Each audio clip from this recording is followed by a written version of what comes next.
Kolose pertama, ayat pertama sampai ayatnya yang ke-14. Dari Paulus, Rasul Kristus Yesus atas kehendak Allah, dan Timotius, saudara kita, kepada saudara-saudara yang kudus dan yang percaya dalam Kristus di Kolose.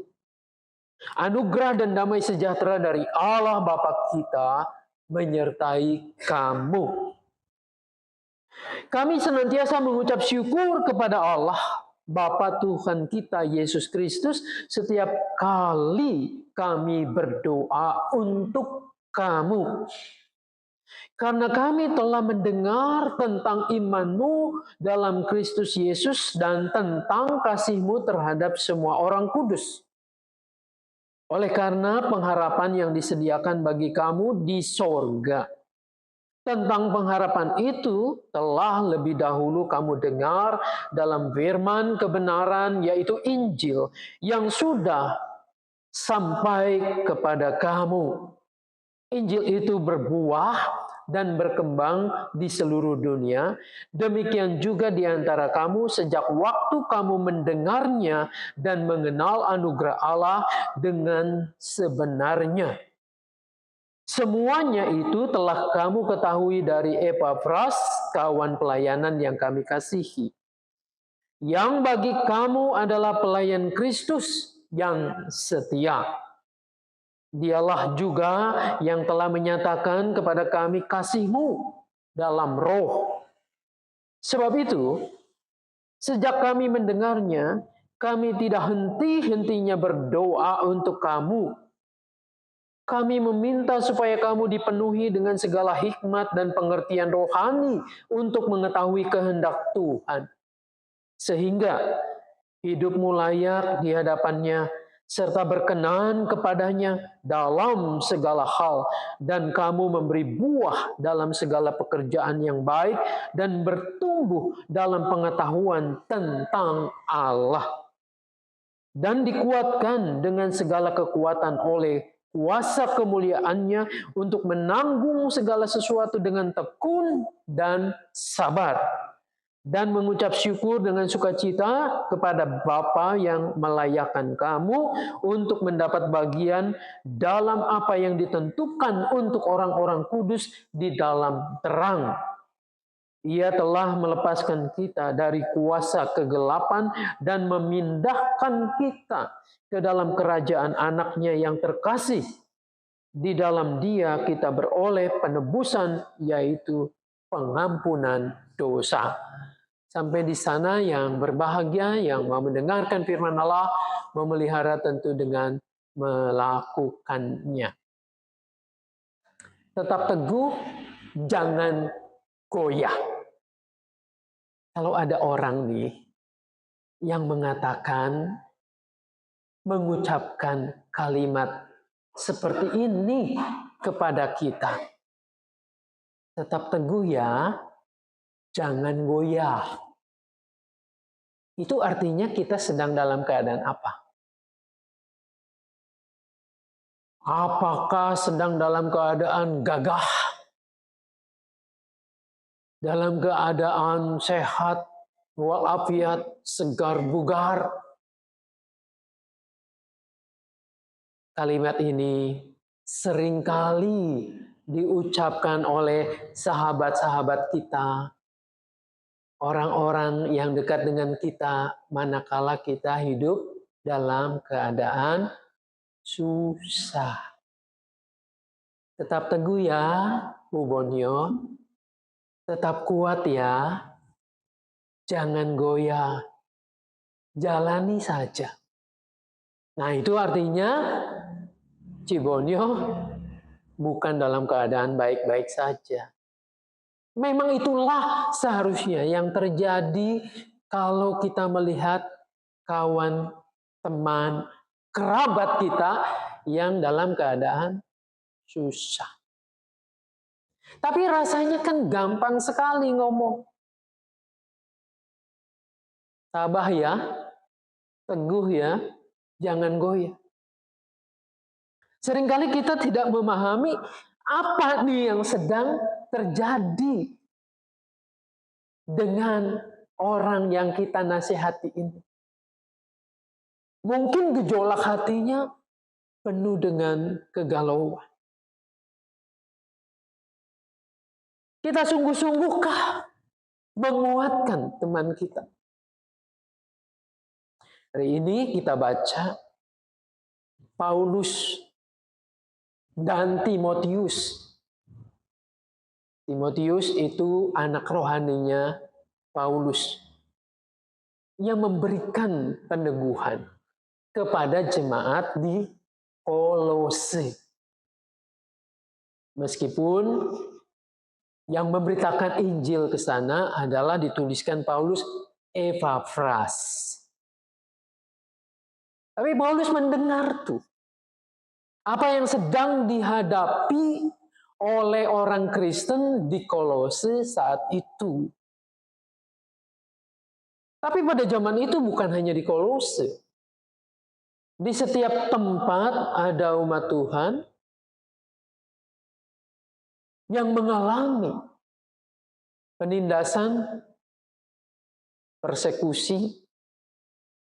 Kalau minggu lalu Ibu Sindu menjelaskan, membawakan mungkin video gambaran, ada persekusi di Cidahu, Sukabumi. Ada salib yang diturunkan. Ada orang-orang yang dibentak dengan kekerasan. Mungkin diancam, ini mah nggak ada apa-apanya kalau dibandingkan dengan jemaat Tuhan mula-mula itu. Perlakuan, persekusi, penindasan, intimidasi itu secara masif dan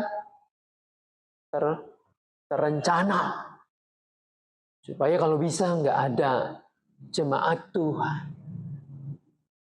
Namun apa yang terjadi dengan jemaat Kolose ini? Sampai apa yang terjadi itu, kesaksian mereka itu kok terdengar oleh Paulus, oleh Timotius yang tidak ada di tempat itu. Sehingga ketika mendengarkannya, mereka ikut sungguh-sungguh mendoakan. Coba kita simak apa yang mereka dengar. Kami senantiasa mengucap syukur kepada Allah Bapa kita, Yesus Kristus, setiap kali kami berdoa untuk kamu. Ayat 4 ini jelas. Karena kami telah mendengar tentang imanmu dalam Kristus Yesus dan tentang kasihmu terhadap semua orang kudus. Jadi yang didengar apa oleh Paulus tentang jemaat ini? Apa yang tersebar, yang populer? Oh, jemaat Kolose ini kayak begini. Yang terdengar adalah sikap iman. Sikap iman di tengah-tengah kesusahan, di tengah-tengah penolakan, penganiayaan. Jadi kalau kita di tengah-tengah kesulitan, penderitaan, kesusahan, apa tuh yang orang dengar tentang kita? Kita terkenalnya, kita populernya orang yang bagaimana ketika menyikapi masa-masa yang tidak mudah ini? Apakah kita terkenal dengan orang yang suka mengeluh? Yang suka menyalahkan keadaan? Menyalahkan orang lain? Menyalahkan diri sendiri? Menyalahkan pemerintah dan seterusnya? Kan mudah sekali ya. Kalau kita dalam kesusahan, yang kita ngobrolin, aduh saya mah susah. Hidup saya mah nggak seperti Tri yang anaknya baik. Anak-anak saya sih melupakan saya. Mereka nggak ingat ketika diurus waktu kecil. Saya susah berjalan. Nggak bisa melakukan ini dan itu. Nggak seperti dulu. Saya susah kalau ketemu dengan orang. Malu. Kalau kita kayak gini, kita terkenalnya sebagai orang apa? Orang yang suka mengeluh. Mungkin 1-2 kali iyalah Bang, untuk mengeluarkan anak kita. Tapi kalau segala sesuatu kita keluhkan, kita sesali, kita salahkan, lalu imanmu di mana? Kalau tidak seperti itu, aku mengingat imanmu, iman yang luar biasa ini. Nah, seseorang kan bisa beriman dari mana? Tentu awalnya ada pemberita Injil dalam konteks jemaat Kolose. Ada yang memberitahukan. Yaitu utusan Tuhan yang bernama Epafras ini memberitakan Injil. Mereka menyambutnya. Lalu mereka di situ tak henti-hentinya bersekutu di dalam doa sehingga iman mereka itu tumbuh. Jangan berharap ya, kalau saya memelihara pohon, hari ini nanti mudah-mudahan seminggu lagi saya bisa metik melon. Jangan berharap saya bisa petik melon yang baik, yang bagus, kalau saya nggak urus. Nanam cap biarin aja. Jangan berharap iman kita itu tumbuh dengan baik kalau kita mengatakan ya dalam nama Yesus saja. Terus kita pelang aja. Nggak mau belajar, nggak mau bersekutu, nggak mau dibina, digembleng oleh firman Tuhan. Terus kita mengharapkan kita tahan godaan, tahan tempaan, tidak goyah. Sombong amat kalau kayak gini. Seharusnya kita mau bertekun sama seperti Kolose ini. Bertumbuh mereka bersama-sama di dalam iman itu. Sehingga hidupmu, kata Paulus, layak di hadapannya, di hadapan Tuhan. Engkau ini dikuatkan oleh kuasa kemuliaannya.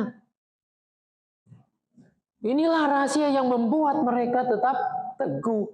Di samping itu, reputasi yaitu apa yang tercermin dalam hidup mereka tentang iman mereka yang mendorong terus Paulus, Timotius dan teman-teman yang lain walaupun tidak hadir di situ, mereka mendoakan. Ini nih, doa itu penting. Ya. Karena kita menghadapi kuasa-kuasa yang tidak jelas. Doa itu sangat penting.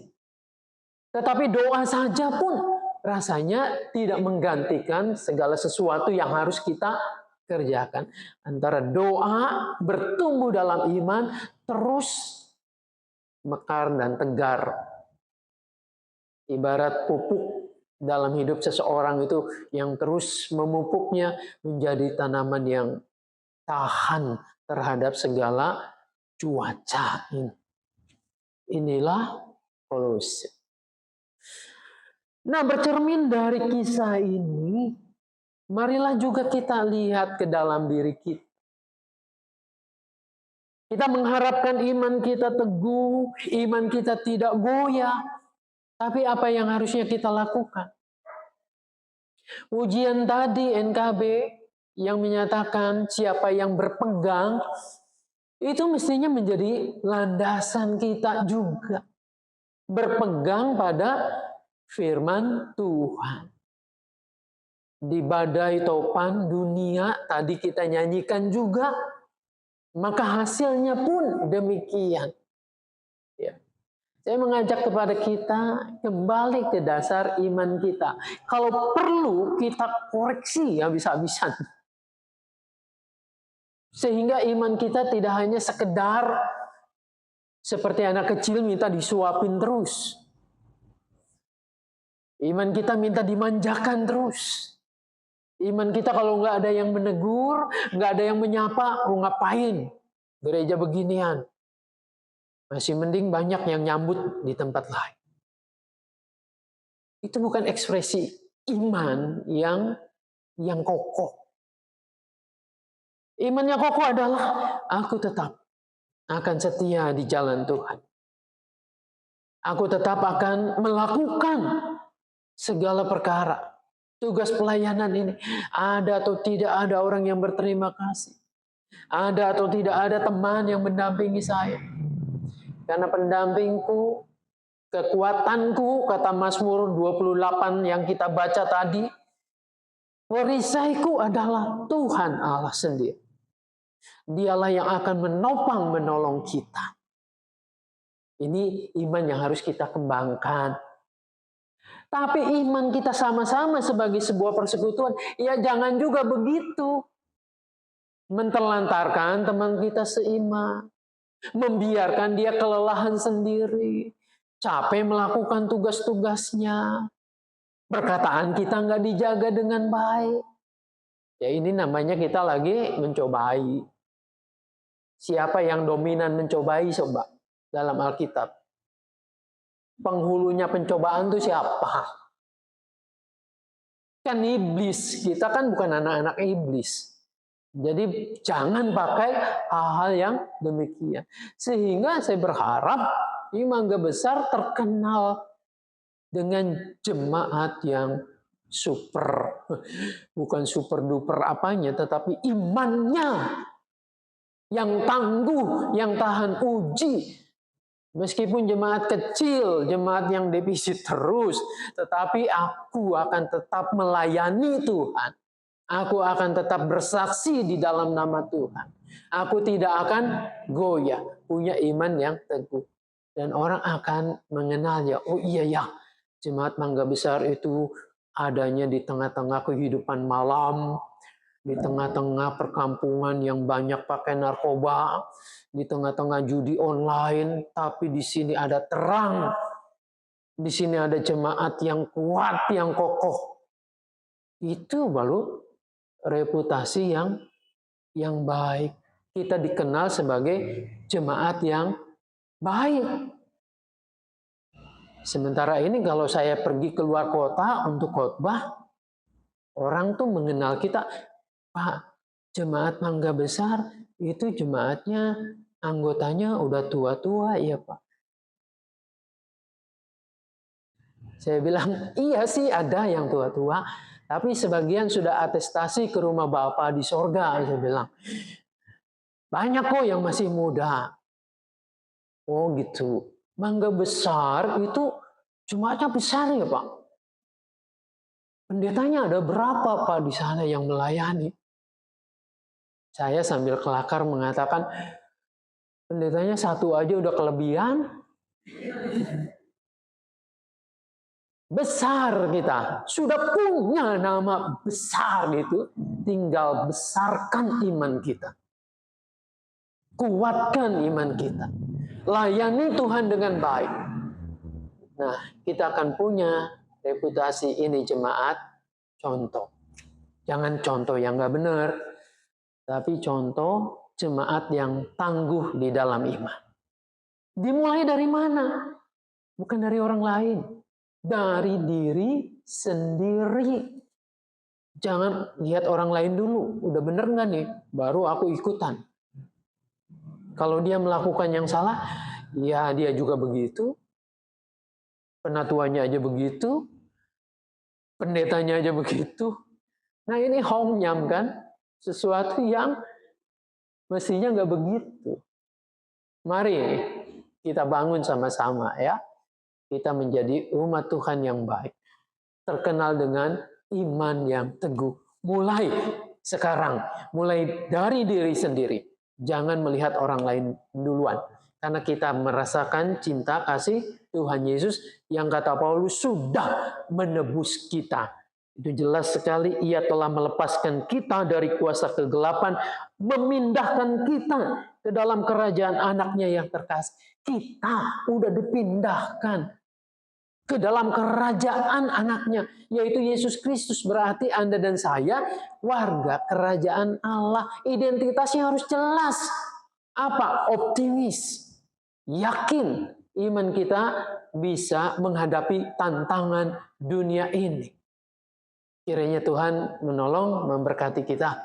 Amin. Kita masuk dalam saat teduh sejenak.